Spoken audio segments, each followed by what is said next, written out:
Okay, so now we're back in the vehicle assembly building and we are ready to build our suborbital rocket. So, first thing we're going to do is get the Mark 1 command pod, as usual. Then, what we're going to do, which we usually wouldn't do, is go into thermal. Well, I say usually. This is going to be usual now. We're going to go to the heat shields and get the 1.25 meter heat shield. If you're wondering why we don't get this one, that's why. It's not really. I mean, I guess if you wanted to extra protection, but we need all of the we need all the parts we need, right? We need all the parts we can get right now. Then what we're gonna do is we're just gonna click this off, go into payloads, and then just attach the heat shield onto the bottom. And then if we go into open, we can zoom in, and we can start attaching science experiments. So up here, what we're gonna do is we're going to put 2 of them in here using X like before, and now we're going to press W twice and that'll flip it around. It's the same with D, Q, you know, if you want to fine tune where they are. Then we'll have, I reckon, 3 of these 2, the barometer and the 2 hot thermometer, like so. So now we have a nice little science bay thingy there, so we'll just close that. Then we'll zoom out. Go on to coupling and we'll get the T-12 decoupler. We'll just attach that to the bottom there. Actually, what we'll probably be getting is getting that a bit further out if possible. No? Okay. And then we're going to attach fuel tanks, which right now we only have the FLT 100 fuel tank. So what we can do is we can hold Alt and click on the highlighted ones, and whenever you do this, it copies them. So let's say I have just 1, I can alt copy, and then have 2, alt copy, and then I have 4. And we'll go with, I reckon, 8 tanks. I think that looks pretty good. Then we should be able to launch with that. And then we'll just add some basic fins for added stability, like so. And if we go into this little cog thing, we can see the readout. So we have used the perfect amount, pretty much. You know, we've got a bit of wiggle room here of parts because we only have 30 as of now. We are the right weight for our launch pad, the right height for our this is all for launch pad past here, I'm pretty sure. And can't generate electricity, that's fine. Can't transmit science, that's fine. Oh, we might as well, whilst we're at it, right click on the pod and just get rid of the monopropellant. I mean, like, you know, if you're looking to save costs, so let's say you fail a few of the launches, and you don't know what revert flight is, and let's say that is on exactly 11,700. With the added monopropellant, that will be draining even more of your funds. Though if you are on that low, you might want to restart. Anyway, let's rename this again. You don't have to, but I like to name them very professional names.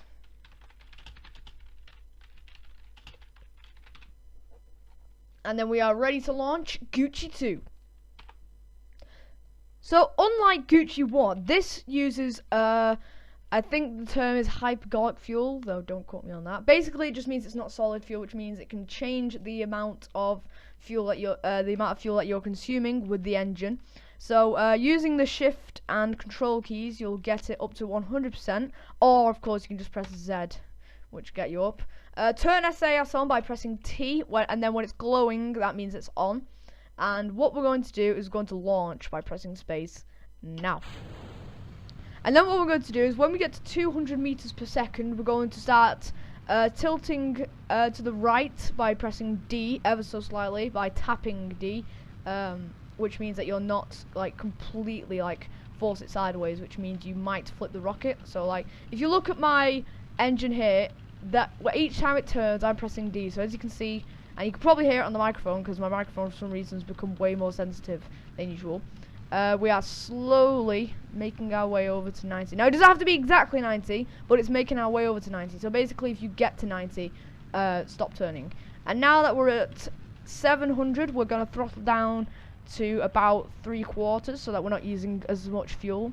And then hopefully we'll be able to go suborbital.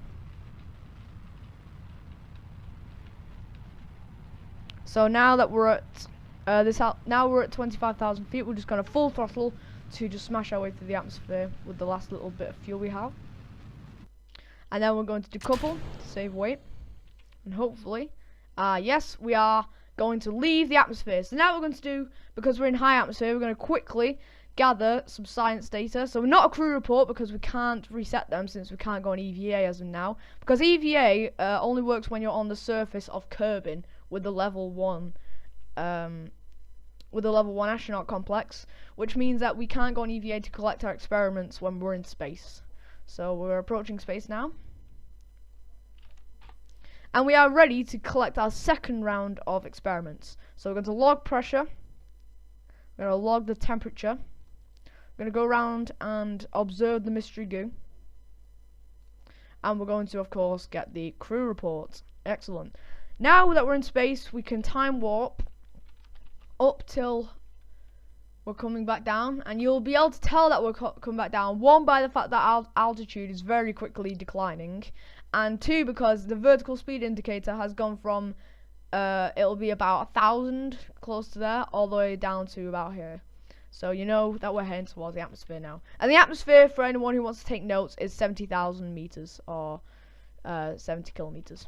Which is less than Earth, by the way, in case you were wondering.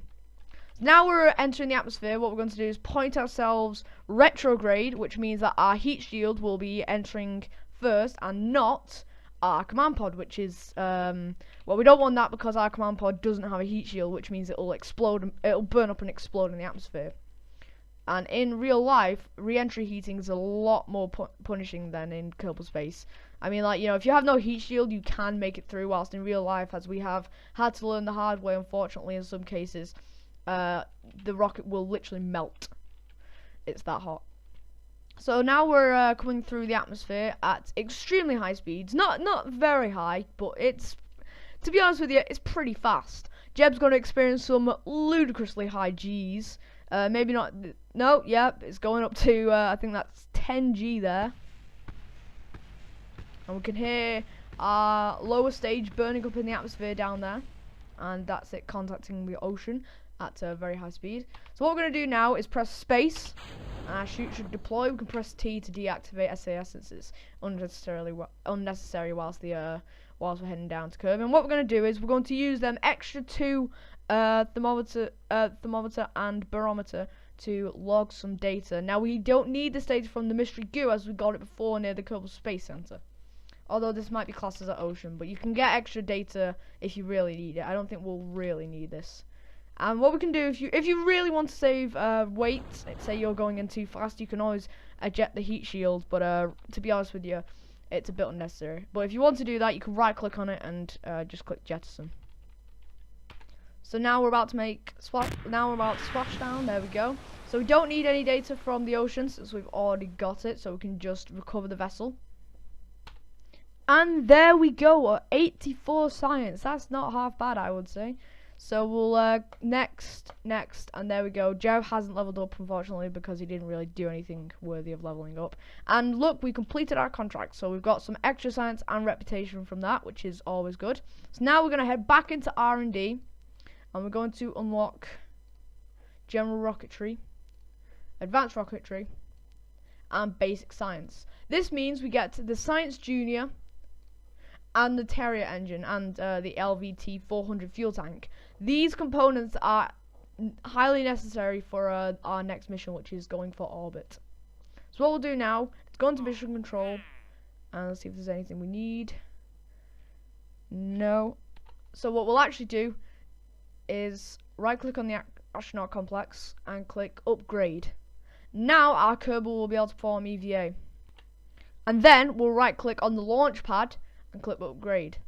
Now we've got a level 2 launch pad and a level 2 astronaut complex. This means that we'll be able to do higher payload weights, and we'll be able to go on EVA whilst we're in orbit, which will be extremely useful. So now what we'll do is we'll click new and we'll go for Mark 1 command pod.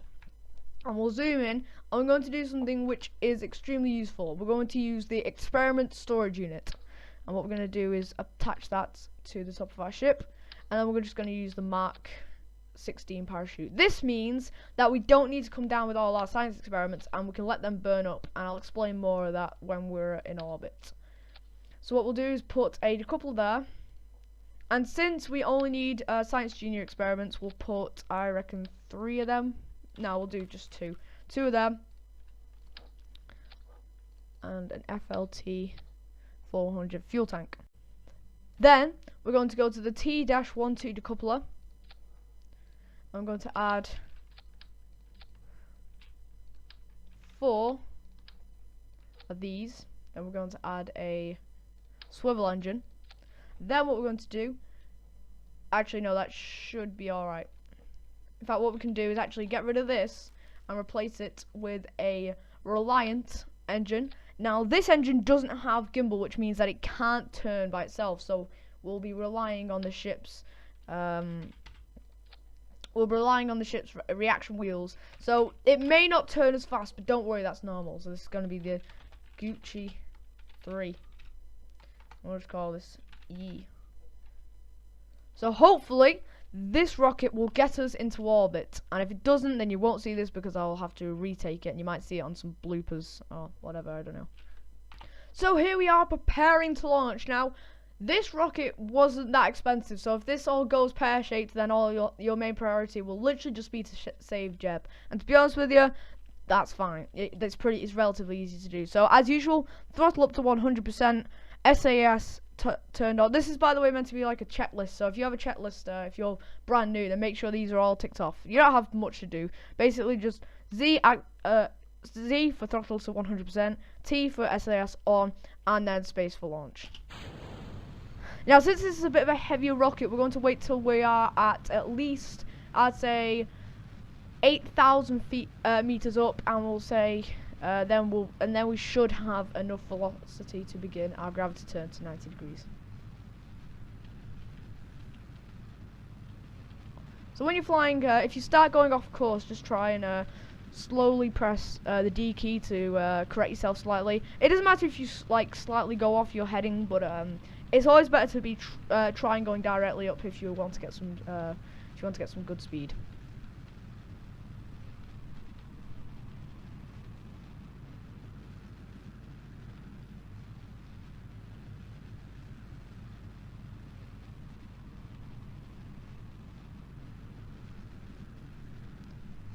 So now we're at 8,000 meters. Now when we begin our gravity turn, it should be relatively slow, really, so we can throttle down to about, I'd say, I don't know, 3/4, so that we're not using as much fuel. Though this engine is not particularly efficient compared to the LVT-40, but we just want to get some extra.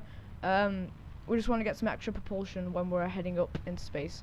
By the way, in case you didn't know, to go to map screen, it's M. All the keys that you'll need to use will be in the description as well as at the start of the video, so don't worry about that.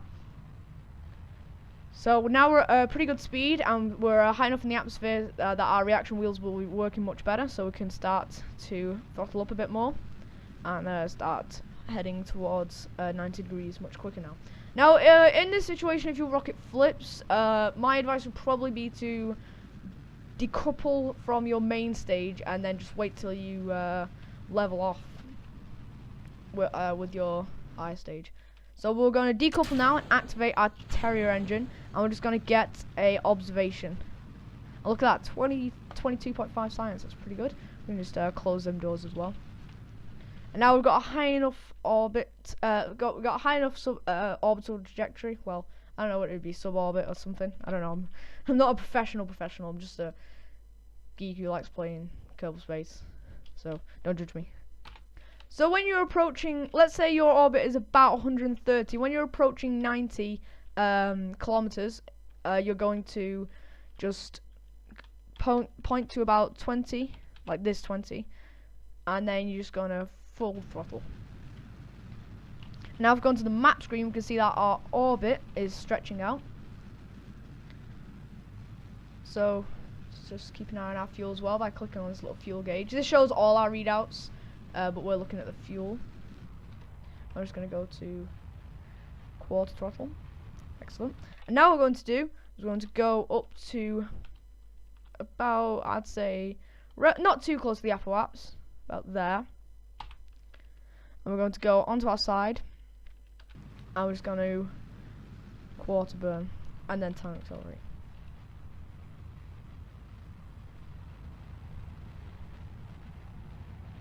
and we can full throttle, and then we get a nice orbit. Excellent.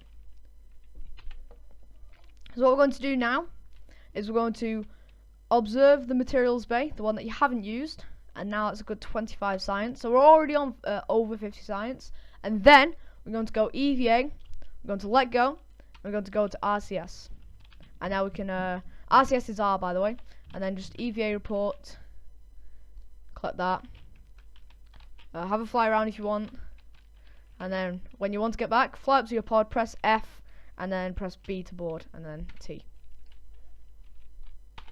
So now you want to get down, what you're going to do is you're going to go up to your apoaps, where you'll be slowest. Slow down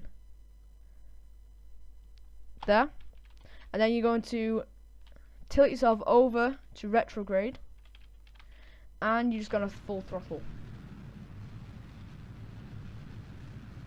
And then lovely, your apoap should disappear after that. And yeah, but let's say your rocket ran out of fuel. So let's say we're out of fuel now. What you would want to do is literally just point at prograde, get out, and push. Not prograde, sorry, retrograde. You want to point retrograde, get out, and push the rocket. Not joking, it actually works. So what we'll do is we'll collect all that lovely science. And did we get a crew report? Oh yeah, we didn't need one, did we? Because we've already been in space. Now, unfortunately, this isn't high over Kerbin since we didn't have the fuel to do that, but it's no worries. So we can close the doors, and if you want, you can decouple now, but I'll just stay with the stage because I'm going to. So once again, we are entering the atmosphere, so we decouple, point retrograde, which is there, and then we will begin to re-enter the atmosphere. So we can just time accelerate through this. You know, look at Jeb. Look out how happy Jeb is. Actually, in case you're wondering, if you want to go IVA, you just press C. You get to look around in here. Not particularly detailed, but there's mods to make your game even more detailed. But we'll go over mods on a later date. So now as we're re-entering, we're getting the re-entry heating. So we're re-entering now. You can disable SAS just so that your rocket goes perfectly on retrograde, as it naturally will as it enters the atmosphere in this. If you're doing this manner. If you want to be completely risk-free, you can just like go until it's about on retrograde and then just hold SAS. But if you're running low on electric charge, you might run out, which means that you might be screwed, I guess. I mean, I don't know. If you're running out of electric charge, it doesn't really matter. So, in case you're wondering, running out of electric charge during re-entry isn't too much of a problem. You just need to be careful, and make sure you're make sure you're making lots of fine adjustments just to be sure that you don't end up destroying your rocket.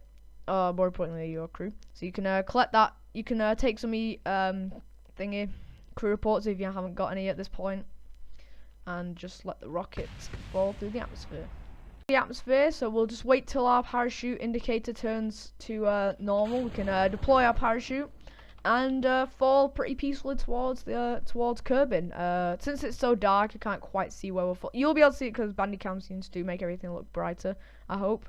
I think we're actually over grasslands by the looks of things. We can turn our light on, why not? So there we go, parachutes deployed. Now we'll slowly make our way down to Kerbin. Ready for touchdown, here we go. 3, 2, 1, and there we go, our first return to the surface, and where we're actually touching down on like solid ground. So what we can do is go into EVA. We can recover some EVA data since we haven't got any from grasslands.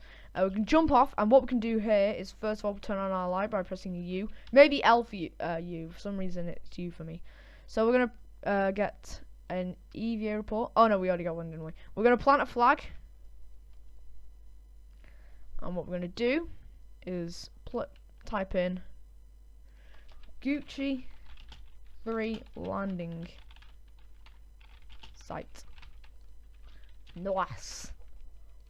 So yeah, you can pose for a picture if you want. Let's get some. Probably want to wait till it's day actually. Just time accelerate till daytime. There we go. And take a photo. Take 2. Why not? There we go. Get it? Take 2 because because take 2 got KSP, and now they're probably gonna destroy it. Oops. Sorry about that. So we're gonna recover the vessel. And look at that, 72 science just from them 2 experiments and a few EVA reports. Also, there's a few from, you know, complete contracts. But look at that. Now Jeb is level 1. So now we can go to R&D, and we have a whole host of things to choose from. But what we're going to choose is this one. We're going to research this for all our science data, and now we have the ability to go to the moon. Well, flyby. But that will be next episode. Thank you so much for watching. If you liked it, leave a like, subscribe to see more videos like this one. Until next time, I'll see you in the next one. Goodbye.